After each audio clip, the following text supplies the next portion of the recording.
ദൈവനാമത്തിന് മഹത്വമുണ്ടാകട്ടെ. ഇന്നത്തെ പ്രഭാതത്തിലെ ചിന്തയ്ക്കായി ലഭിച്ചിരിക്കുന്ന വേദഭാഗം യെശയ്യാ പ്രവാചകൻ പുസ്തകം 40-ാം അധ്യായം 31-ാം വാക്യം. എങ്കിലും യഹോവയെ കാത്തിരിക്കുന്നവർ ശക്തിയെ പുതുക്കും. അവർ കഴുകന്മാരെ പോലെ ചിറകടിച്ചു കയറും. അവർ തളർന്നു പോകാതെ ഓടുകയും ക്ഷീണിച്ചു പോകാതെ നടക്കുകയും ചെയ്യും. ആഫ്രിക്കയിലെ ഒരു വിദ്യാഭ്യാസ വിദഗ്ധനായ പ്രൊഫസർ ആഗ്രോ ഒരു കർഷകൻ കുറേ കോഴിക്കുഞ്ഞുങ്ങളെയും ഒരു കഴുകൻ കുഞ്ഞിനെയും ഒരുമിച്ച് വളർത്തിയ സംഭവം അദ്ദേഹത്തിൻ്റെ ഒരു പുസ്തകത്തിൽ വിവരിക്കുന്നു. ആ കഴുകൻ കുഞ്ഞ് കോഴിയെപ്പോലെ ചികഞ്ഞും കൊത്തിപ്പെറുക്കിയും തിന്ന് പൂർണ്ണ വളർച്ച പ്രാപിച്ചു.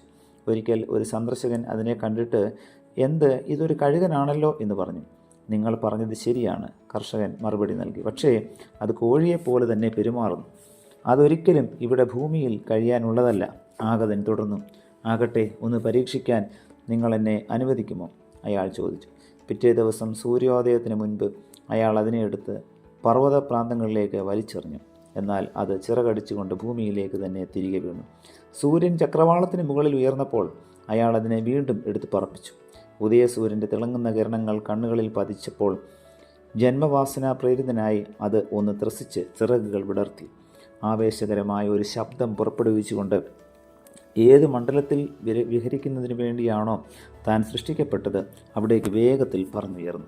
പ്രിയമുള്ളവരെ, ദൈവവുമായുള്ള കൂട്ടായ്മയുടെ സന്തോഷം അനുഭവിക്കുക എന്നുള്ളത് ഒരു ക്രിസ്ത്യാനിയെ സംബന്ധിച്ചുള്ള ദൈവോദ്ദേശമാണ്.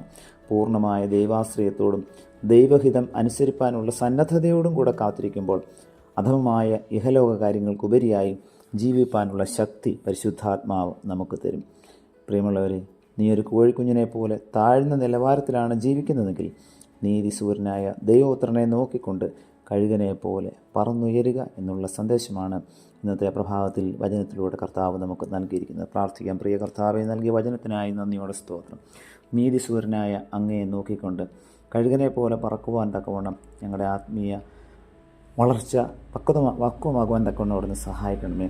കർത്താവിലേക്ക് എല്ലായ്പ്പോഴും പറന്നുയരുവാൻ തക്കവണ്ണം അവിടെ ഞങ്ങളെ സഹായിക്കണമേ. ഈ ലോകത്തിൻ്റെതായിട്ടുള്ള തിന്മശക്തികളൊന്നും ഞങ്ങളുടെ ആത്മീയ വളർച്ചയെ തടസ്സപ്പെടുത്തുവാൻ അവിടുന്ന് അനുവദിക്കരുതേ. പുത്രൻ്റെ നാമത്തിൽ പ്രാർത്ഥന കേൾക്കണം പിതാവേ. ആമേൻ.